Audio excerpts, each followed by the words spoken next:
Policial Veterano del Sistema. Hay varios motivos para hacer este programa. Uruguay está muy cerca, es decir, que el problema ya lo tenemos encima. Van a vender su parte del acuífero guaraní, que comparte con otros 4 países, entre ellos nosotros, y lo van a hacer sin consultar. Lo que significa que por abajo pueden sacarnos agua. Observen la corrupción de los acuerdos secretos en un país que no se destaca por corrupción. Imaginen lo que puede pasar aquí. Y por último, no son pocos los orientales que me ven. En Montevideo ya está faltando agua. Esta escena asemeja un atraso de décadas. Camiones cisternas cargados de la usina potabilizadora de Costa Azul llegan a la zona del Estadio Centenario para distribuir agua en los hospitales y centros sanitarios. Esto publicó OCE.com.uy.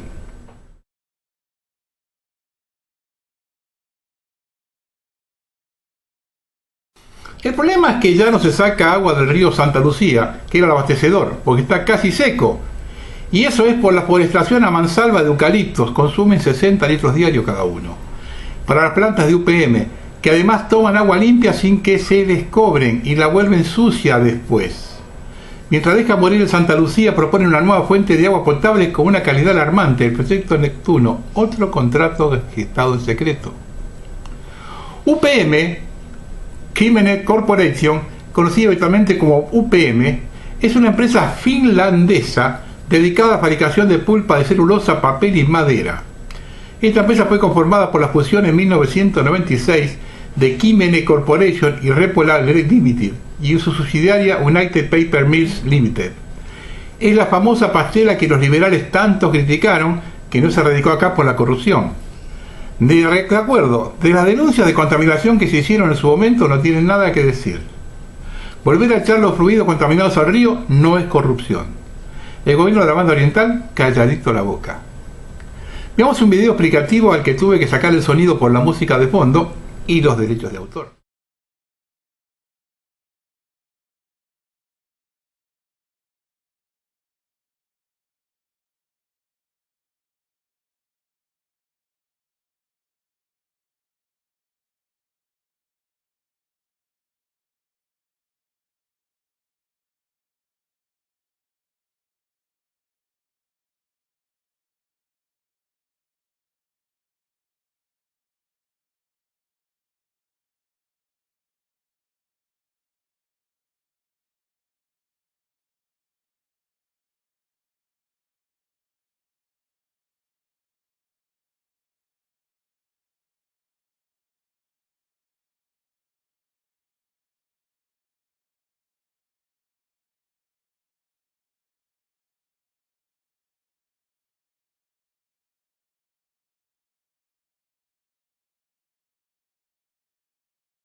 OCE anunció cortes de agua programados para este 1 de junio.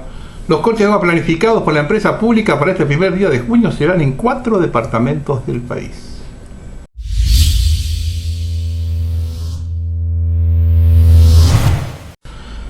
Montevideo, agua para 20 días. Las reservas de agua dulce que abastece el área metropolitana están en peligroso descenso. La buena noticia es que se pronosticaron lluvias para el fin de semana, pero la mala es que no serán significativas. El déficit hídrico de la zona área metropolitana de Montevideo se mantiene muy crítico y estiman que las reservas de agua dulce para la ciudad y alrededores se agotarán en 20 días. Si no llueve, anunciaron hoy las autoridades. Las lluvias registradas el 26 de mayo permitieron extender las reservas una semana. Igualmente, la situación continúa siendo muy crítica, indicó el reporte de la empresa estatal de obras sanitarias del Estado. El embalse Paso Severino, el principal reservorio de agua dulce para la zona, escuchen este dato, cuenta con 4.660.000 metros cúbicos, de un total de 67 millones de metros cúbicos. El 5%, menos del 5%. según el último balance oficial del 31 de mayo. Es por ello que Ignacio Lorenzo, del Departamento de Desarrollo Ambiental de la Intendencia de Montevideo, señaló que a falta de precipitaciones en la región capitalina, habría reservas para 20 días más. La sequía histórica que afecta a Uruguay desde hace más de 3 años amenaza hace semanas el suministro de agua potable en Montevideo y alrededores, donde viven unas 1.800.000 personas, más de la mitad de la población total del país.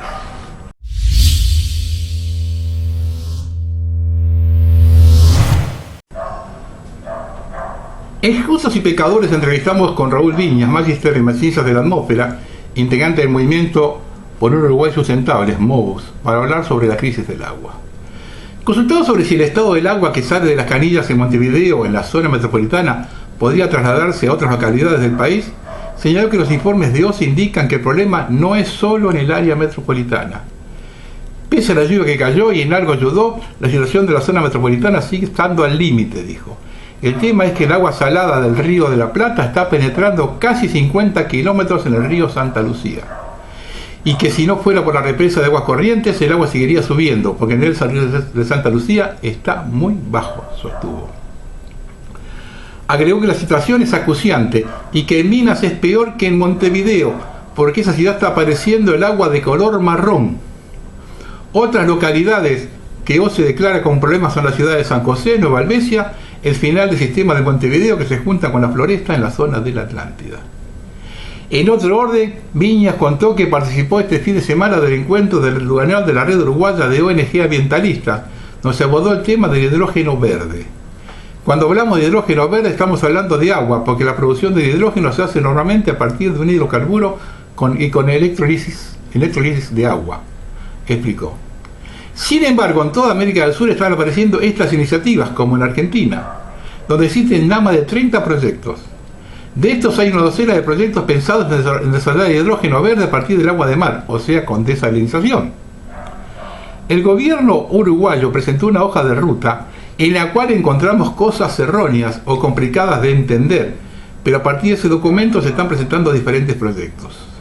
Uno de ellos es el proyecto de las empresas Sacin y Grupo CIR a instalarse en Pueblo Centenario, en Durazno, afirmó. El objetivo de este proyecto es generar a partir del agua de pozo hidrógeno verde, con una planta solar y abastecer a 17 camiones para llevar troncos a la planta de UPM. El costo del proyecto es de unos 43 millones de dólares y Uruguay le entrega un fondo no reembolsable de 10 millones, aseguró. Encima con subsidio, de otro modo no hacen nada.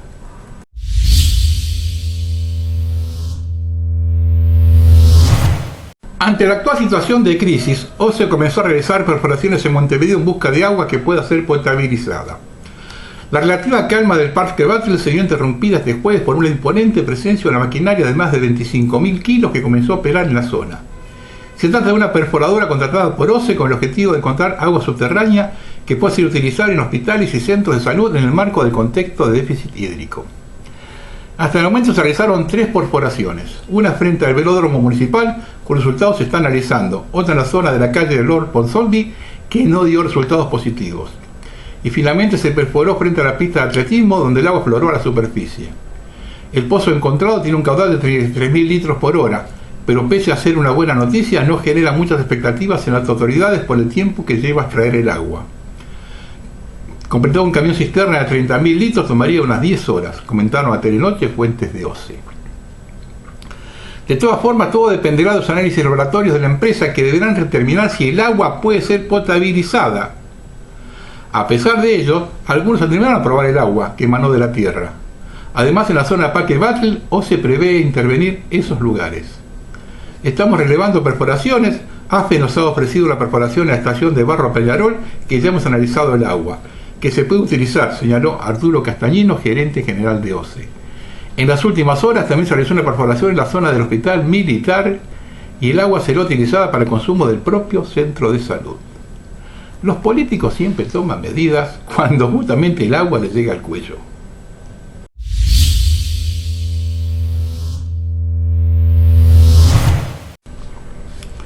El control sobre el agua es el control sobre la economía agraria. Como podemos ver, el proceso de privatización del agua avanza. El agua salada brindada por OCE acarrea agua al molino del proyecto Neptuno, Una iniciativa privada que construirá una planta desalinizadora en el Río de la Plata y que luego nos permitirá gestionarla cobrando un buen dinero. Si la inversión la hiciéramos nosotros, nos saldría más barata. ¿Por qué no la hacemos nosotros? Ya saben la respuesta. ¿Es un buen lugar para tomar agua? Más o menos. Ahí vienen los desechos de que se arroja el Paraná y el Uruguay, más lo que arroje Buenos Aires, y que derive todo aquello a la costa oriental del río. No solo esa agua está salada, sino también contaminada. El asunto es que de a poco, rentándonos el uso de la planta desalinizadora, el capital extranjero va tomando posesión de nuestra agua.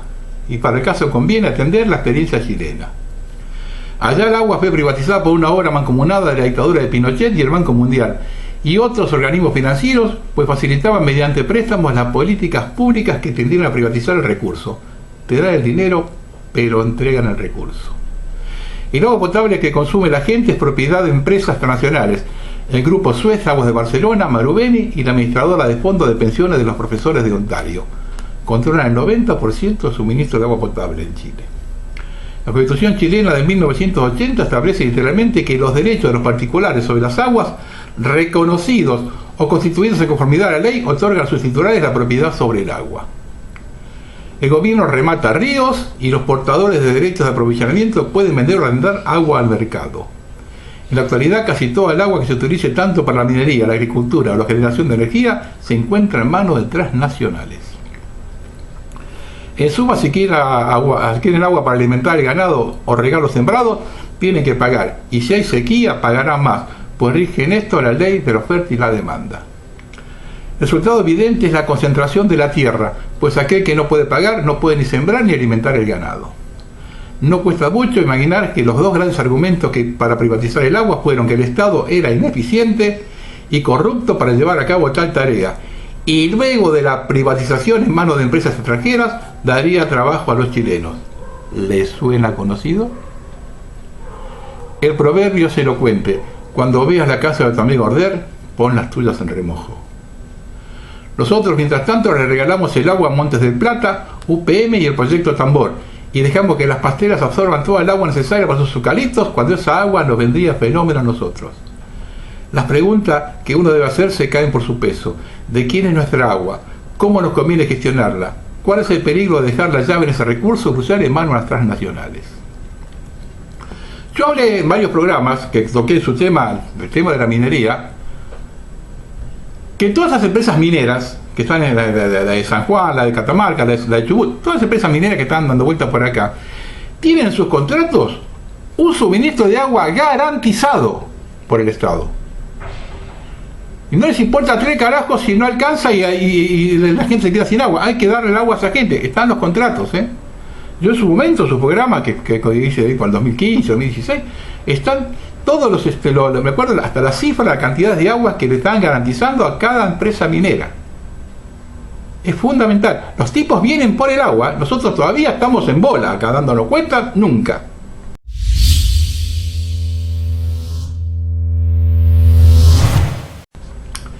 ¿Cambiamos nuestra agua por hidrógeno verde y metanol para UPM? Esteban Calone, que vive en Paso de los Toros, activo militante del Movimiento Uruguay Soberano e integrante de la Comisión de Seguimiento de UPM, hizo un pedido de informes a autoridades nacionales relativo a si UPM podía hacer hidrógeno verde en su planta y si UPM tenía derecho a extraer agua mediante perforaciones. Acerca de lo primero, la respuesta textual es la siguiente: la planta de UPM generará para su autoabastecimiento hidrógeno y metanol como parte de su proceso productivo. Con respecto a las perforaciones, UPM podría utilizar de esa agua durante el proceso de construcción de la planta. Véase la situación actual. No está previsto la utilización de esos pozos durante la fase de operaciones, a pesar de que UPM mantendrá vigentes los permisos ante DINAGUA. En caso de ser necesario su utilización, UPM lo comunicará previamente a DINASEA, como se ve, si UPM quiere sacar el agua subterránea, con avisarnos alcanza. Lo llamativo aquí es que todos los días nos enteramos de algo nuevo con respecto a este dudoso emprendimiento.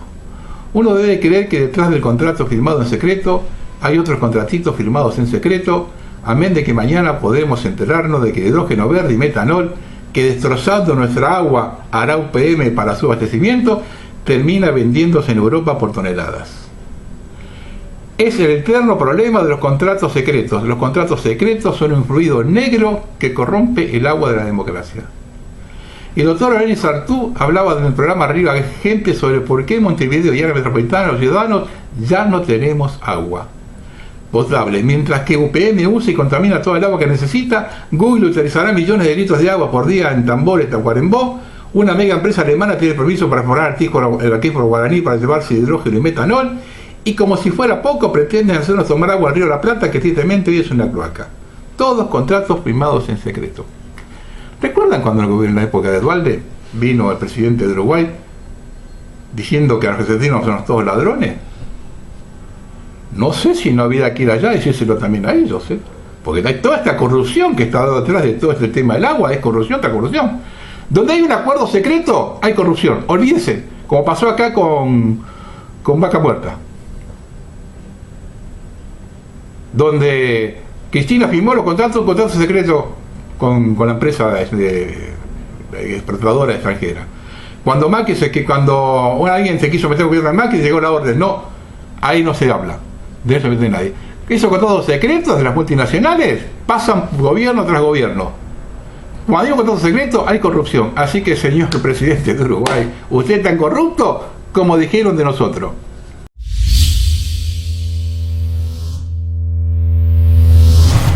Bueno, para terminar, el resumen final lo da el doctor Jovenel Sartú. Yo quiero hacer un pequeño comentario nada más. En Uruguay está, entre otras cosas, este señor Jovenel Sartú, y está también Salle. Ojalá tuviéramos en Argentina 2 personas así. Buenas noches. Tomando agua salada, porque no hay agua. Sin embargo, le vamos a regalar millones de litros a UPM, del Río Negro. Le estamos regalando a una empresa, un consorcio con empresas alemanas, para que saquen agua del acuífero para producir un combustible para vender a Alemania. Hidrógeno verde. Y el hidrógeno verde es que se transforma en metanol, es una sustancia tóxica. Tenemos la cuenca de Santa Lucía abandonada, la represa que tendría que haberse hecho para que proveer agua a Montevideo no está, OCE misma vuelca el vertido de los lodos, lo tira al propio río hasta que al final el río colapsó, es insuficiente. Eso se sabe hace años. Es muy gracioso. El Frente Amplio le reprocha al gobierno actual que no hizo la obra que él había hecho. Pero el Frente Amplio gobernó 15 años y tampoco la hizo. Es decir, nadie la hizo, pero da la casualidad que aparece una empresa que ofrece sacar agua del Río de la Plata para nuestro suministro. Entonces uno empieza a pensar, bueno, pero al final no se hacen las obras porque hay alguien interesado en hacer otro negocio a costillas nuestras. Lo grave es que se podría salvar el Santa Lucía con mucho menos dinero de lo que va a costar instalar esa empresa privada que va a sacar agua del Río de la Plata. Esto así es lo que no puede ser. Nosotros tenemos que empezar a tomar el control de qué tipo de contratos se hacen con nuestros recursos.